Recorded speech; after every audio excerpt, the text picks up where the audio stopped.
말씀은 신약 성경 누가복음입니다. 신약 성경 누가복음. 신약 세 번째 성경 마태, 마가, 누가복음. 누가복음 2장 8절에서부터 14절까지 함께 읽도록 하겠습니다. 누가복음 2장.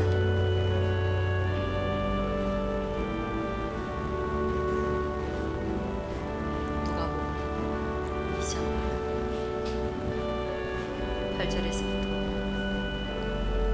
14절까지 같이 읽도록 하겠습니다. 시작.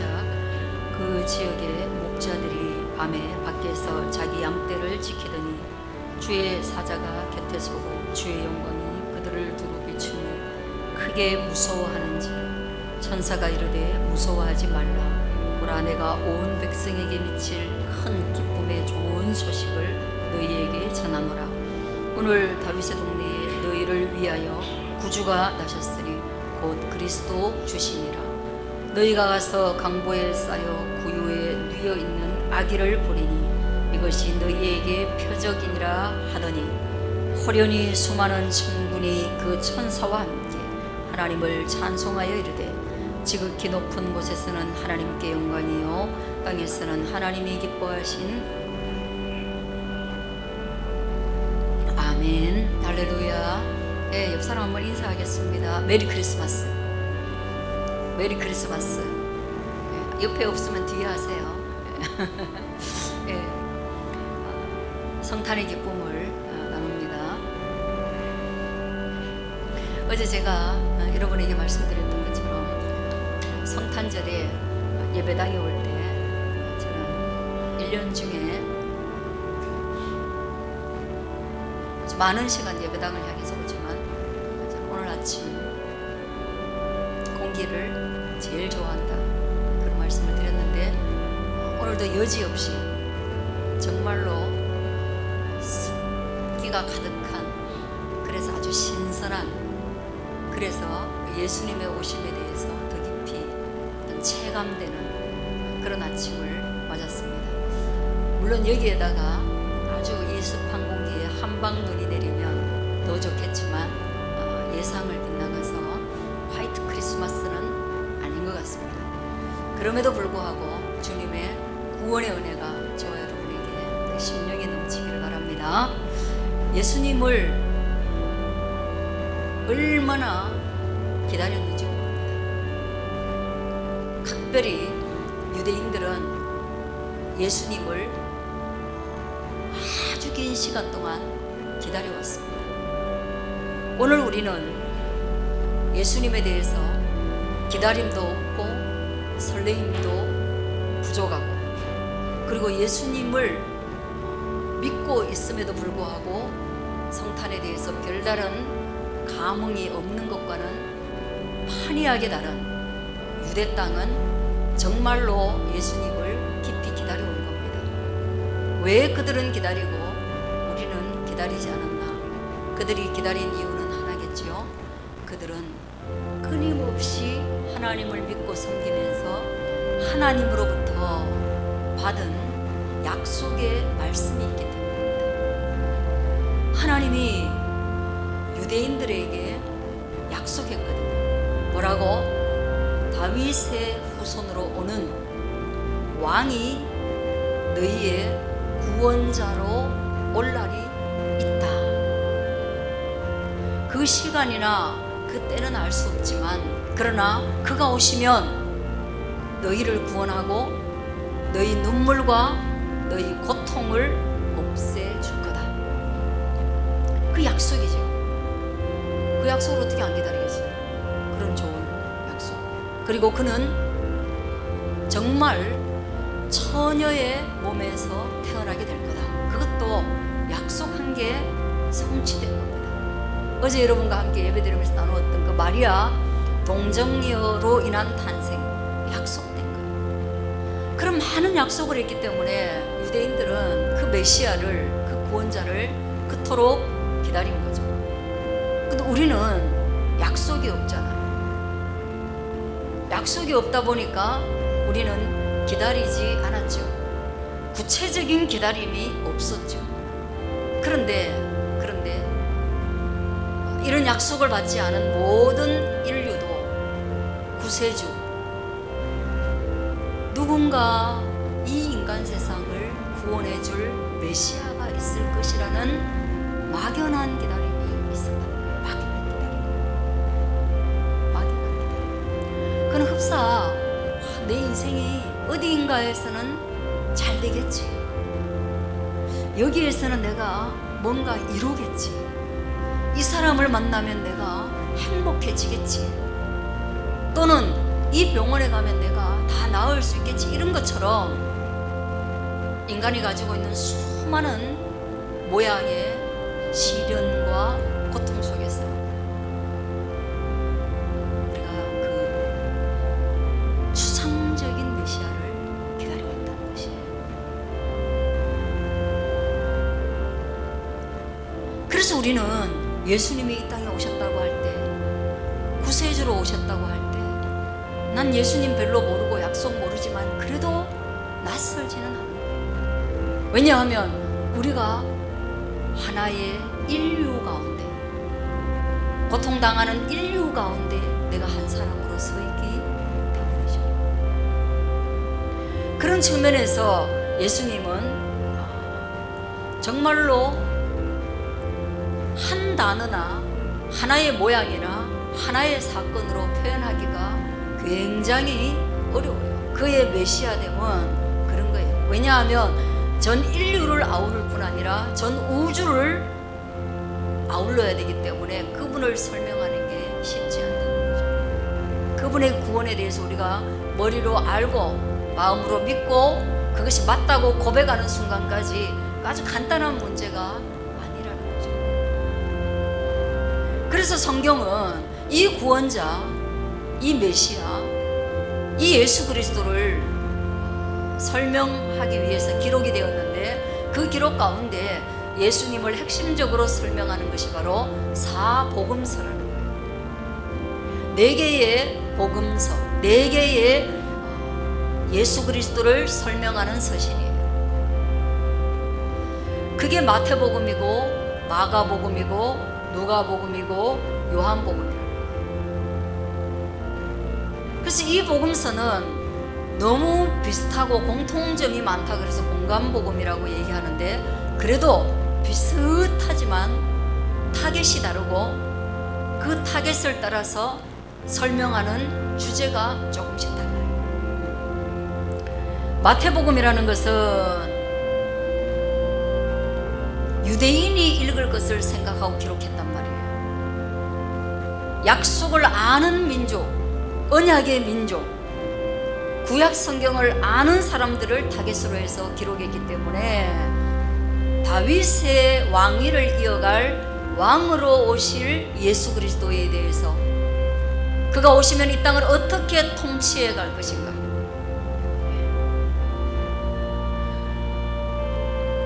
우리가 기다렸던 그 메시아, 그 왕은 다른 왕과 어떻게 다르게 이 세상을 다스릴 것인가, 거기에 대해서 예수님의 일생의 사건과 더불어서 유대인들이 그분을 메시아로 받아들일 수 있도록 기록하고 있는 거예요. 이게 마태복음이에요. 마가복음은 로마의 사람들이 읽기를 바라는 마음으로 적었어요. 로마의 사람들은 힘 있는 사람들입니다. 로마의 사람들은 많은 노예와 많은 종들을 거느린 사람입니다. 그런데 메시아, 구원자가 종으로 오셔서 인간을 섬긴다는 내용을 담고 있어요. 아주 역설적이고 기대하지 않았던 그런 내용이죠. 로마인들은 얼마나 통치력이 있고 얼마나 지위가 있습니까? 그런데 인류의 메시아는 그런 노예를 부리는 주인이 아니라, 그는 주인이지만 섬기는 노예와도 같이 종으로 이 땅 가운데 오셨다. 그렇게 로마인들에게 파고들었다. 그리고 그것은 사실이었습니다. 그래서 마가복음은 그렇게 섬기시는 예수님의 모습이 아주 세밀하게 기록이 되어 있다. 섬기는 예수님. 그럼 오늘 우리가 읽은 누가복음은 무엇에 초점을 맞추고 있느냐? 첫째가 왕이고, 둘째는 종이라면, 셋째는 인간 예수에 대해서. 예수님은 인간입니다. 인간의 탈을 쓴 인간이 아니에요. 그런 완벽한 인간으로서 이 땅에 오셨고, 인간이 가지는 모든 희노애락을 다 육체에 짊어지고 사셨습니다. 오직 그분에게 없던 것이 있다면 동정녀를 인하여서 왔기 때문에 죄가 전가되지 않았다. 나면서부터 죄인은 아니었다. 이거 하나 다르지. 나면서부터 죄인은 아니지만 죄의 세상 속에 들어왔기 때문에 육체의 모든 시련과 마음의 상심과 영혼의 통증을 그대로 가지고 계셨던 분이 바로 예수님이고, 그래서 그 예수님을 참 인간이었다. 참 인간이었다. 그분은 뭐가 힘들었겠어 인생? 예수님은 뭐가 힘들었겠어? 학교를 안 간다고 뭐 학벌에 위축됐겠어? 목수의 아들이었기 때문에 뭐 절망이 있었겠어? 흙수저라고 해가지고 뭐 피곤함이 있었겠어? 미래에 대한 고민이 있었겠어? 아니, 다 있었어. 동정녀 탄생으로 인하여서 사생아라는 누명까지도 가지고 있었고, 그가 하는 모든 행동은 곡해되었고, 그래서 고향에서조차도 배척당하는 그런 외로움과 통증을 가지고 있어. 그게 누가복음이에요. 그래서 그분은 참 인간이었다. 참 인간. 그래서 우리를 충분히 아신다. 인간 세계를 아신다. 인간의 필요를 아신다. 인간의 아픔을 아신다. 인간의 외로움을 아신다. 누가복음이 그런 거예요. 그러니까 여러분, 예수님은 낯선 분이 아니죠. 우리를 깊이 공감하시는 분이죠. 이것을 여러분이 믿을 수 있게 되어지길 바랍니다. 내 인생에 이런 거 보면 하나님 죽었지, 인류가 이렇게 고통스러운 거 보면 하나님이 안 계시지. 여러분이 전쟁에서 당하는 아이들의 슬픔에 공감하는 것보다 훨씬 더 많이 예수 그리스도께서 공감하시고, 그래서 죄와 죽음과 사망과 절망의 눈물을 보이셨던 분이 예수님이시다. 그러므로 마치 예수님은 슬퍼하지 않는 것처럼, 전쟁에 통증이 없는 것처럼, 내 실패에 아픔이 없는 것처럼, 에휴 하나님 없지, 그렇게 말할 수 없다. 그럼 요한복음은 뭐겠어요? 왕이며 종이었다면 인간이며 뭐겠습니까? 요한복음은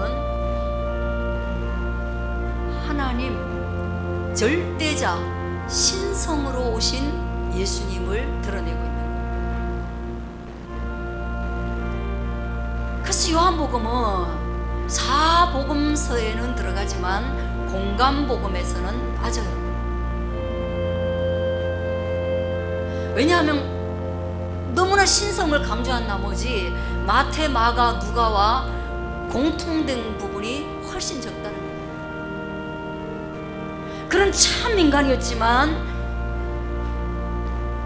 참된 하나님이었기 때문에, 진리였기 때문에 그분은 신성을 가지고 있었기 때문에 죽은 자도 살리실 수 있었고, 물이 포도주가 되도록 하시고, 그들을 모함하는 사람들이 왜 모함하는지 그들의 속마음도 다 읽으시고, 그리고 전개될 앞으로의 모든 역사에 대해서 아셔서 그토록 그들이 절실하게 사랑하는 성전의 폐허가 될 것도 예언하시고,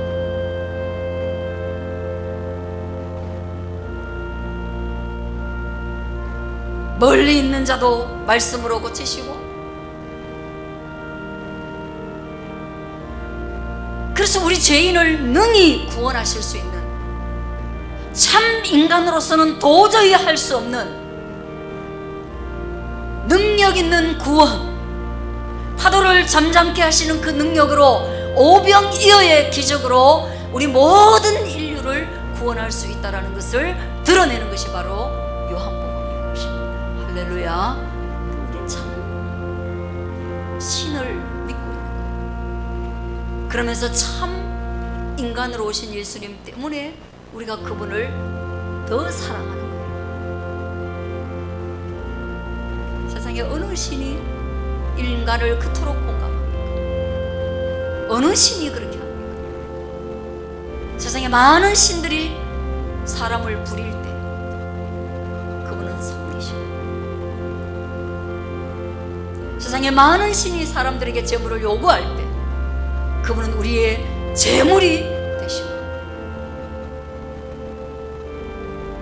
세상에 많은 신들이 우리의 죄를 심판할 때, 그래서 모든 인생이 심판 아래 벌벌 떨고 신을 두려워하는 그런 상황을 만들어서 신이라 하면 다 무서워하도록 할 때 그분은 친히 우리 대신 징계를 받으시고 채찍에 맞으심으로 우리가 그분 앞에 진실로 무릎을 꿇게 하시는 그분이 바로 예수 그리스도이십니다. 그러기 위해서 이 땅에 오신 분이, 오늘 아기 예수로 이 땅에 발을 들이신 분, 그분을 축하하는 날이 바로 성탄절인 것입니다. 할렐루야.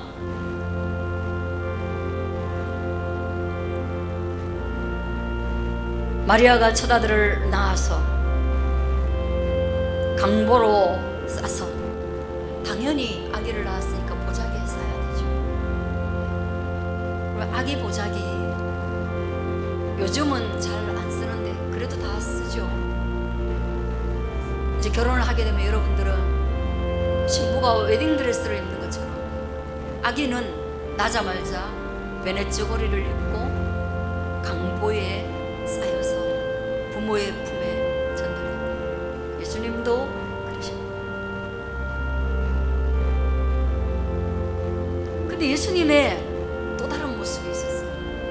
그렇게 해서 오늘 우리는 부모의 품에 안기고, 그 다음에는 요즘은 엄청나게 요람이 종류가 많아가지고 너무 이쁘고 가격도 천차만별인데, 그것도 병원에서는 보면 그 유리, 투명한 유리 안에 아이를 넣어가지고 그 간호사들이 24시간 돌보는데, 예수님은 어디에 누이셨느냐 하면 구유에 누였으니, 마리아와 요셉이 행정적인 명령이 있어가지고 호적을 하려고, 인터넷이 없다 보니까 호적을 하려고 자기 모든 고향으로 돌아가서 인구조사한단 말이죠. 그래서 가 있는 동안에 상고가 와서 아이를 해산하려고 하니까, 그때 타지인들이 너무 많이 들어와 있어가지고 여관에 방이 없었다는 거예요. 우리 수능 칠 때, 예전에 우리 뭐 수능 기간, 그 다음에 고입 기간 이럴 때, 그때 우리는 정말로 잘 데가 없었어요. 왜냐하면 이동이 너무 많아가지고 고등학교 시험 칠 때도 막 다 가서 치고 자가용 없고 이러니까 다 그 전날 거기 가서 잠을 자거든요. 그래서 친인척이 있으면 그걸 막 찾아가지고 또 잠을 자고 하거든요. 그럴 때는 잠잘 데가 없단 말이에요. 그래서 거기에서 외양간, 마곡간, 거기서라도 애를 낳아야 되니까 거기 들어가서 아이를 해산했고, 해산하고 난 뒤에 눕히려고 하니까 그 침대가 없으니까 말밥통, 구유가 말밥통인데, 여러분 그걸 또 아는가 모르겠어요. 아는 사람은 지금 저를 보고 웃고 계시네요. 네. 여물주는 말밥통인데 그게 구유하고 비슷하게 생겼어요. 거기에 잘 눕히면 진짜 딱 애기 요람하고 똑같이 생겼어요. 생기기는. 거기에 예수님을 뉘었습니다. 자, 그런데 그 지역에서 목자들이, 나사렛 동네 목자들이 밤에 밖에서 자기 양떼를 지키더니, 목자들이 예수님의 탄생 소식을 듣게 됩니다. 여러분이 잘 아는 동방박사들도 예수님의 탄생 소식을 듣게 되죠. 이 동방박사들은 정치적 관념이 얼마나 없든지 예수님의 탄생 소식을 듣고 난 뒤에 유대의 통치자에게 가가지고 유대의 왕이 온다는 소식을 듣고 왔는데 그가 어디에 계시뇨 하고 왕한테 가가지고 그런 말을 해요. 헤로다한테 가가지고, 정신이 나간 사람이죠, 그죠? 정치적 그 개념이 없는 거예요. 왕한테 가가지고 딴 왕이 나온다는데 그 어디서 날까요? 하고 질문하면 그 사람 뭐라고 하겠어요? 뭐라고? 내가 지금 통치자인데 또 통치자가 온다고? 이거 잡아내. 그래서 그때에 온 나라에 피바람이 나잖아요. 그 말 때문에 두 살 아래의 모든 남자아이는 다 죽여버리잖아요. 자기 대신 새로운 왕이 온다는 그 소문 때문에. 근데 또 하나 예수님이 오시는 탄생 소식을 듣는 게 목자입니다. 그들이 아마 점성가로서 예언가였다면 이들은 뭐냐? 목자. 예수님이 양떼를 위하여 오신 목자의 신분으로, 그래서 이스라엘을 보호하시고 자기 백성을 보호하신다는 의미. 직업적으로는 아주 목자가 예수님과 아주 흡사하게 닮았고, 그래서 여기 묘사도 보면 그들이 자기 양떼를 지키더니, 예수님이 자기 양떼를 지키러 오시니까 거기에 밀접한 연관성이 있어서 이리 오지 않으실까, 그 생각을 합니다. 우리를 양으로 늘 비유했기 때문에. 그래서 그들 목동에게 오지 않았을까. 그들이요 지키고 있는데 주의 사자가 곁에 서고 주의 영광이 그들을 두루 비추어, 빛이 비추었다. 이 빛이라고 하지 않는데 영광이 비추었다. 그 영광이 어떻게 했어요? 영광이 깜깜하겠어요? 영광스럽다고 할 때 어둡게 했어요? 태초에 빛은 하나님의 영광의 빛입니다. 우리가 지금 보는 이 빛은 그 영광의 반사밖에 안 돼요. 그럴 때 이 목동들이 무서워했습니다. 왜? 세상에서 볼 수 없는 거룩한 빛. 그래서 인간의 마음에 두려움을 주자 천사들이 말합니다. 무서워하지 마라. 온 백성에게 미칠 큰 기쁨에, 아주 큰 기쁨에, 이 기쁜 소식, 탄생의 소식. 일반적으로 탄생은 기쁨인데, 그런데 굳이 큰 기쁨에 새로운 크고 놀라운 탄생의 소식을 너희에게 전하러 왔다. 그 소식은 좋은 소식인데 모두에게 좋은 소식이다. 그래서 이것을 가리켜서 우리가 굿 뉴스라고 하고 가스펠, 그리고 복음 이렇게 말하는 것입니다. 믿으시길 바랍니다. 예수님이 이 땅에 오셨다라는 소식은 뉴스예요. 그러나 큰 기쁨의 좋은 소식이라서 굿뉴스라고 합니다. 굿뉴스.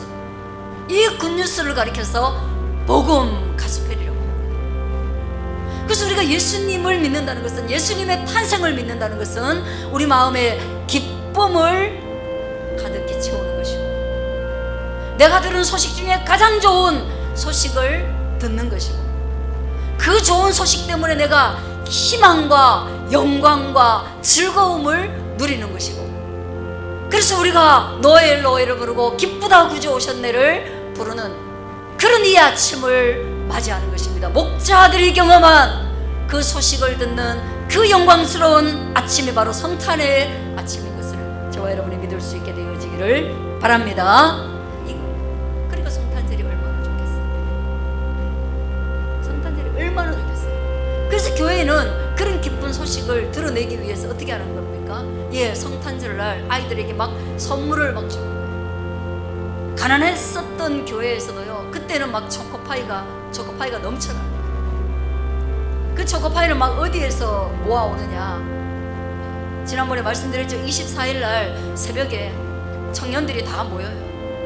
청년들이 밤 한 10시 9시 이렇게 모여가지고 떡국을 끓여 먹고 저것끼리 막 놀아요. 저것끼리 막 놀다가 온라이트를 해요. 그래가지고 막 저것끼리 선물 교환하고, 그래서 저것끼리 눈 맞아가지고 막 결혼도 하고, 그런 일이 성탄 이브에 발생해요.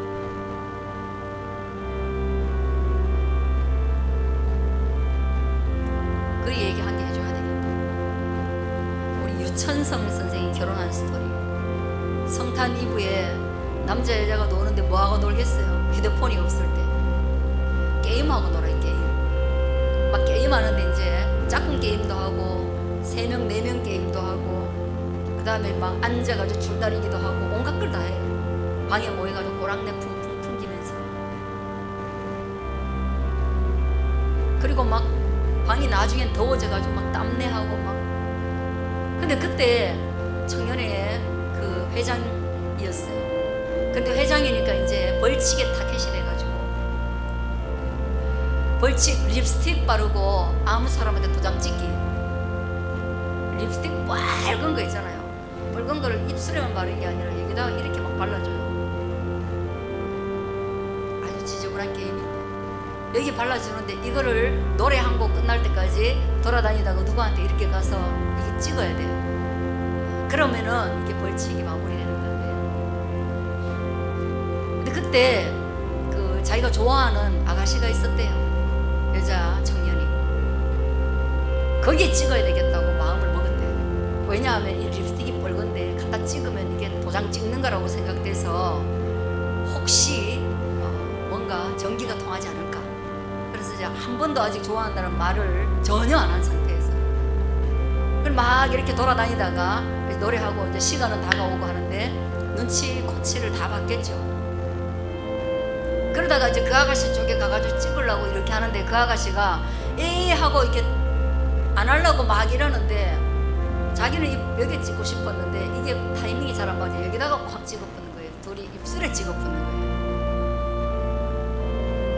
근데 자기는 그 입술을 찍을 때 전기가 쫙 왔다는 거예요. 아, 이 내 사람 되겠다. 그래가지고 우리는 그때 재밌어가지고 둘 다 뻘겋게 돼지나발 같이 해갖고 이래가지고 막 이만한 거 붙이니까 우리는 좋아가지고 막 난리를 치는데 자기는 속으로 이제 막 찍었다 하고 실제로 결혼을 했어요. 그게 계기가 돼갖고 미안하다 뭐 한다 해가지고 뭐 밥 사줄게 이래갖고 있잖아요. 둘이 2차로 다시 만나갖고 내가 입술에 찍어가지고 미안하다고 사람들이 웃고 난리 났으니까 여자애가 너무 부끄러워하고 이러니까 그래가지고 커피 사주다가 연애하다가 결혼했단 말이죠. 그 이제 그래 밤새 그리 노는 거예요 청년들이. 그러다가 찬양 연습하고 무슨 찬양 연습하냐, 집집마다 가가지고 부를 찬양, 고요한 밤 거룩한 밤 이거는 꼭 들어가고, 그래 조금 안 나오면 한 곡 더 준비해야 되니까 새벽에 4시부터 새벽 성도니까 잠들어가지고 안 나오는 집은 2곡도 부르고 3곡도 부르거든요. 영 안 나오면 그냥 돌아갑니다. 근데 이제 그 불 켜놓고 기다리고 있단 말이에요. 이거 예수님 탄생 소식을 기다리는 사람들처럼. 그래 가서 부르면 그 가가지고 따뜻한 차도 주고, 그 다음에 그분들이 선물을 준비한 거, 주일학교를 어린 아이들을 위해서 선물을 준비해요. 그러면 청년들이 이제 마대 푸대를 들고 다녀요. 마대 푸대를 들고 한 팀이 한 5집씩 가거든요. 어떤 팀은 8집씩 가고 어떤 팀은 아파트 이렇게 라인에 있으면 10집도 넘겨가야 된단 말이죠. 아시겠어요? 그러면 집집마다 초코파이 몇 통씩 받으면 이게 나중에 마대가 이렇게 커지잖아요. 그죠? 그리고 혼자 다 못 지고 막 나눠지고 이렇게 한단 말이죠. 그래가지고 이거를 다 갖다가 수거해요. 수거해서 아이들한테 주일 아침에 다 이렇게 나눠줍니다.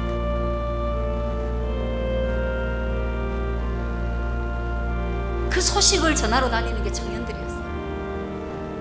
그 복음의 소식을 전하러 잠 안 자고 다니는 게 청년들이었어요. 그리고 그 청년들의 발소리를 아주 주위에서 듣고 교회 안 다니는 사람들은 그 복된 소식을 전하는 때 그런 행사에 교회 다니고 싶어 했어요. 왜냐하면 그가 와서 노래 불러주고 하는 게 너무 좋잖아요. 그 고요하게 울리는 노래를 불러주는 게 얼마나 좋아요. 그 복된 소식, 그 굿뉴스, 그것이 바로 표적이 되어서 오늘 본문에 보니까 너희가 가서 강보에 쌓여 구유에 누인 아기를 보면 그것이 바로 표적, 그가 바로 지금까지 말했던 메시아라는 증표다 이 말이에요. 메시아라는 증표. 그래서 그는 너희를 위하여 구세주가 되시고, 그리고 그는 기름 부음 받아서 너희를 죄 가운데서, 인생 가운데서, 슬픔 가운데서 구원해 내실 것이다. 이것을 바로 누가복음에서 기록하고 있고, 우리는 그래서 기뻐요. 그래서 모든 인생의 슬픔을 매 돌아오는 성탄 때마다 회복하는 거예요. 매 돌아오는 부활절 때마다 죽었다가 사는 거고, 매 돌아오는 성탄 때마다 절망하다가 영광으로, 평화로 일어나는 것입니다. 저는 오늘 그런 성탄이 되기를 주의 이름으로 간절히 축원드립니다.